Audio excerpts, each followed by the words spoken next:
ருக்மணி ரங்கங்கிட்ட நம்ம ஸ்டூடெண்ட்ஸ்க்கு நீ கோச்சா வரணும்னு நான் ஆசைப்பட்டிருக்கேன். ஆனா இந்த மாதிரி ஒரு சுச்சுவேஷன்ல இந்த பிரஷரை உன்னால ஹேண்டில் பண்ண முடியுமான்னு எனக்கு தெரியலன்னு சொல்ல, ரங்கனும் இந்த பிரச்சனைக்கு அப்புறம் நீங்க என்ன முழுசா நம்பலைன்னு எனக்கு தெரியுது.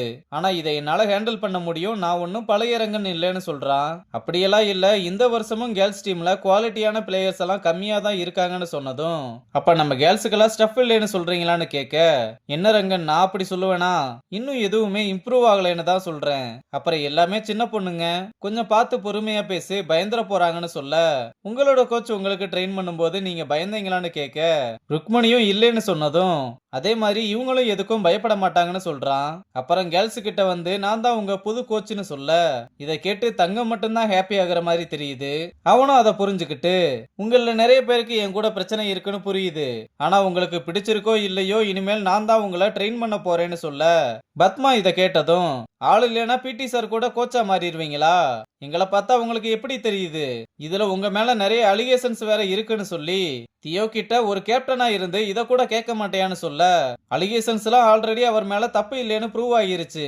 தங்கம் கூட ஒத்துக்கிட்டா உனக்கு என்னன்னு கேட்க, அப்ப தங்கமும் நான் தான் அது ஒரு மிஸ் அண்டர்ஸ்டாண்டிங்னு சொல்லிட்டேன்னு சொன்னாலும், நீங்க என்ன சொன்னாலும் சரி, எனக்கு அவர் கூட ட்ரெயின் பண்ண விருப்பம் இல்லைன்னு சொல்ல, சரி சரி, யார் யாருக்கு என் கூட விருப்பம் இருக்கோ அவங்க மட்டும் என் கூட வரலாம், விருப்பம் இல்லாதவங்க தாராளமா போகலாம்னு சொல்ல, உடனே பத்மாவும் அங்க இருந்து கிளம்ப அவ கூட சேர்ந்து 2 பேர் கிளம்பி போறாங்க.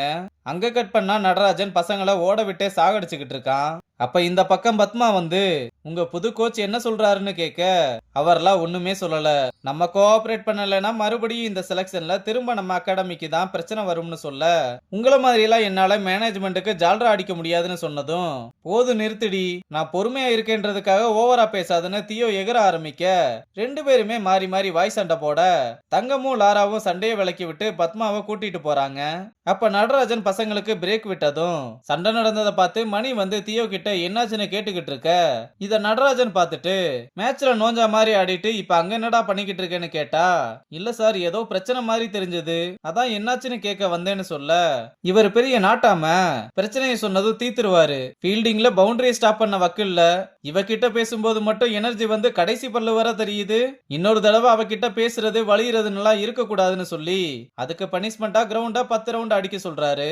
அங்க கட் பண்ணா இங்க ரிஷி மொபைல பாத்துக்கிட்டு இருக்கும்போது இன்னொரு காலேஜ்ல இருந்து அட்மிஷன் லெட்டர் வந்திருக்கத பாக்குறான். அப்புறம் மணி ரொம்ப டல்லா உட்கார்ந்துருக்க, தங்க வந்து ஏன்டா ஒரு மாதிரி உட்கார்ந்துருக்க என்னாச்சுன்னு கேட்டா, காலையில ஏதோ கேர்ள்ஸுக்குள்ள பிரச்சனை மாதிரி தெரியுதுன்னு தியோ கிட்ட போய் என்னாச்சுன்னு கேட்டுக்கிட்டு இருந்தேன். அப்ப கோச் அதை பார்த்து ரொம்ப கத்தி அவங்களோட என்னையும் சேர்த்து வச்சு ஒரு மாதிரி தப்பா பேசிட்டாருன்னு சொல்லி வருத்தப்பட, டே அவர் பேசுறதெல்லாம் ஏன்டா சீரியஸா எடுத்துக்கிற? உனக்கு தெரியும் நீ எப்படின்னு, அதே மாதிரி சீனியருக்கும் தெரியும், வேற யாரு எப்படி நினைச்சா உனக்கு என்னன்னு சொல்ல, உடனே மணி நான் தப்பு பண்ணலன்னு உனக்கு தெரியும்லன்னு கேட்க, டேய் நீ ஏதாவது தப்பு பண்ற மாதிரி இருந்தா நானே உன்கிட்ட வந்து சொல்றேன் போதுமா, இப்ப எப்பவும் போல ஜாலியா லூசாவே இருடான்னு சொல்ல, மணியும் ஹாப்பி ஆகி தேங்க்ஸ் சொல்லிட்டு கிளம்ப, அப்ப ரிஷிக்கு அவங்க அப்பா கால் பண்ணி வேற காலேஜ்ல சேர சொல்லி பிரஷர் பண்ணிக்கிட்டு இருக்க, ரிஷியும் கொஞ்சம் டைம் கொடுங்கப்பான்னு சொல்லி கேட்டுக்கிட்டு இருக்கத பாக்குறான். அங்க கட் பண்ணா தியோவும் பத்மாவும் நெட் பிராக்டிஸ் பண்ணிக்கிட்டு இருக்கும்போது ரங்கன் தியோவை கூப்பிட்டு, உன் விக்கெட்டை மட்டும் காப்பாத்திக்க பார்க்காத, உன் பார்ட்னரோட விக்கெட்டும் ரொம்ப முக்கியம், ஒரு நல்ல பார்ட்னர்ஷிப்பால தான் மேட்சை ஜெயிக்க முடியும், வெறும் சர்வை பண்ணி மட்டும் மேட்சை ஜெயிக்க முடியாதுன்னு அட்வைஸ் பண்ணிக்கிட்டு இருக்க. பத்மா இதெல்லாம் பார்த்துட்டு விறுவிறுன்னு அங்க இருந்து கிளம்பி போயிடுறா.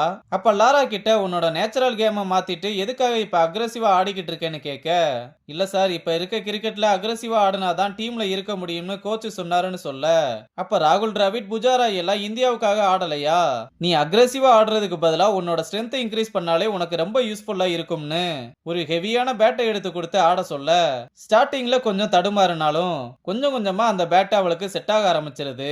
அப்ப மாணிக்க என்ன ரங்கங்கிட்ட, அந்த பிள்ளை நல்லா விளையாடுதுப்பா, ஆனா பேட்டு தான் கொஞ்சம் வெயிட்டா இருக்கும் போல, லேசான பேட்டை கொடுத்தா இன்னும் நல்லா விளையாடும்னு சொல்ல, அது ஒண்ணும் இல்லனே, அந்த பொண்ணுக்கு ஸ்ட்ரென்த் கம்மியா இருக்கு, இங்கேயே ஹெவியான பேட்டை வச்சு ஆடி பழகிட்டா மேட்ச்ல ரொம்ப ஈஸியா இருக்கும்னு சொல்றான். அங்க கட் பண்ணா வேலு பசங்க கிட்ட, நம்ம பிடிஏ பாத்தியா மச்சான், நேரம் பார்த்து அவரை கோச்சா ப்ரமோட் பண்ணிக்கிட்டாருன்னு சொல்ல, ஆமா மச்சான் பாடி லாங்குவேஜ கூட பாத்தியா, சடனா மாணிக்கத்துல இருந்து பாட்சாவை ராஜாவா மாறின மாதிரின்னு சொல்லி பேசிக்கிட்டு இருக்க அப்ப தியோவும் மணியும் அங்க சிரிச்சு பேசிக்கிட்டே வந்துகிட்டு இருக்கத பார்த்து ஜாக்கி ரொம்ப நக்கலா, என்ன மணி ஒரு லட்டு சாப்பிட்டது பத்தலையா, 2 லட்டு சாப்பிட ஆசையான்னு கேட்க, பாரே மச்சான் நம்ம கோச்சுக்கு ஏதோ தெரிஞ்சிருக்குடா, இது ஃப்ரெண்ட்ஷிப் இல்ல வேற ஏதோ கரெக்டா சொல்லிருக்காரு பாருன்னு சொல்ல, ஜாக்கினா மத்தவங்களுக்கு தான் புரியல, உனக்கு வாய் இருக்குன்னு இஷ்டத்துக்கு பேசிக்கிட்டு இருக்காதுன்னு சொன்னா, டேய் நீ கோவப்படுறியா வெக்கப்படுறியான்னு தெரியலையேடா, செம்ம கியூட்டா இருக்கேன்னு அப்படியும் கிண்டல் பண்ண, தங்கமும் இதை கேட்டு சிரிச்சுக்கிட்டு இருக்கத மணி பார்த்துட்டு செம்மையா காண்டாகுறான். அப்ப மாத்தையன் தான், டேய் நீ ஃபர்ஸ்ட் கிளம்புன்னு அனுப்பிவிட, எதுக்கடா இப்ப இப்படி பேசிக்கிட்டு இருக்கீங்கன்னு தியோ பிடிச்சு பசங்களை திட்டிக்கிட்டு இருக்கா. இங்க கிட் ரூம்ல ரிஷி தனியா உட்காந்து பாட்டு கேட்டுக்கிட்டு இருக்க.